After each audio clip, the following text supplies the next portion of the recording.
Welcome back, everybody. I am Chris Sevigny with Sevigny Mortgage Note Investments. Hope you're enjoying your day. Today, we are going to do another video on some case studies. We've had a lot of people reach out to us and want to understand, as part of our Regulation A+ offering, how do you make money on assets when they're non-performing? And when you talk about win-win situations, what does that look like? So in today's video, we're going to share another case study of a win-win situation where we took a borrower who is non-performing and worked out an agreement with them to get them on the right track and get them performing. So I hope you enjoy this video. But before we get started, we do have to let you know our disclaimer regarding this Regulation A+ offering that we have. I'm not going to read the entire disclaimer to you. If you'd like, you can pause the recording to review it in its full context.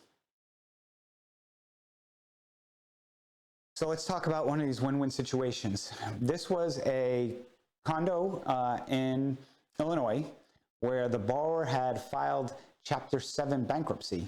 And in Chapter 7 bankruptcy, you get wiped of all your debt. So everything that you owe debt on gets completely wiped. You don't owe any more money on that. And sometimes that confuses borrowers because they think, oh, I filed Chapter 7, that they don't have to pay their mortgage anymore. Well, it's true, but not true. You don't have to pay it, but if you want to keep the property, you have to work out what's called a reaffirmation agreement, which basically reinstitutes the loan. Because if you don't, then the lender can step in and actually foreclose on the property. So we run into this a lot on the Chapter 7 bankruptcies, where borrowers think, hey, basically, I get a free house. Well, unfortunately, as I mentioned again, that's not the case. So this borrower had not paid their mortgage in over 8 years. The prior lender basically just had the file sitting there. They would reach out to the borrower and have some conversations, but they never really reached out to the borrower to discuss, what types of steps could be worked out. So maybe once or twice a year, they'd reach out and they might get the borrower, they might not, or they'd play phone tag. So this one, we were reviewing the asset, clearly looked and could tell, hey, look, this borrower wants to stay in the home, but there's nothing just been worked out. And unfortunately, they had a total debt that racked up of over $140,000 on a condo that was roughly at the time about $50,000. So they're well upside down on this, and they had a payment of $450. So we acquired this loan as part of a large pool that we purchased, and we reached out to the borrower's bankruptcy attorney from 8 years ago. And we reached out and said, hey, are you still in contact with the borrower? The prior lender basically didn't do anything on this, but we now own the loan and we'd like to work something out with this borrower. And the attorney says, hey, look, let me call the borrower and see what's going on. So that attorney called the borrower, and lo and behold, the borrower just thought, hey, look, I was told that I don't have to pay my mortgage anymore. I'm not responsible for it. But it wasn't explained to her that if she wants to keep the property, then she again would have to continue to pay. So there's clearly some miscommunication.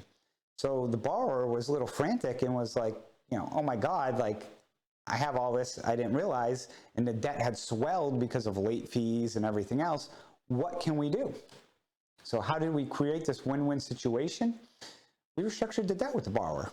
We had, the acquisition of this loan was significantly discounted because it had been 8+ years since the borrower had paid. So we were in this loan, for, under 20 cents on the dollar. So we restructured the debt. So we amortized the loan as a $50,000 balance and had payments of $500 a month with the borrower. And we discussed all of this with the borrower and what the borrower could afford. And, we structure everything based off of what the borrower can afford that meets our requirements. Because if we throw out a number that's unrealistic to the borrower, we're not going to get anywhere. So we forgave all the late fees and the penalties with the borrower. So that was, for them, they're looking at, a significant reduction in that balance. That was a significant number. And it was part of the win-win that we worked with the borrower, because we also have to remember that the property at the time was worth $50,000. Today, again, this was several years ago. Today, that property might be worth $80,000 or $90,000.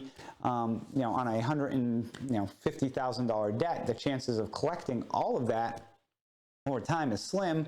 And then when we're in it for a lower amount, we can work with the borrower on some of these terms.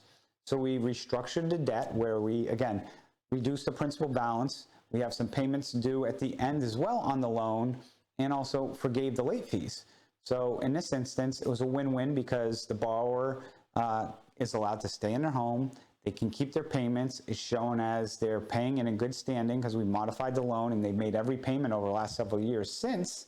And on our end, because we buy it at the discount, we can work with the borrower and quickly maneuver and make these decisions on the modifications, because we are a small business lender where we don't have 17 layers of red tape to get a modification approved.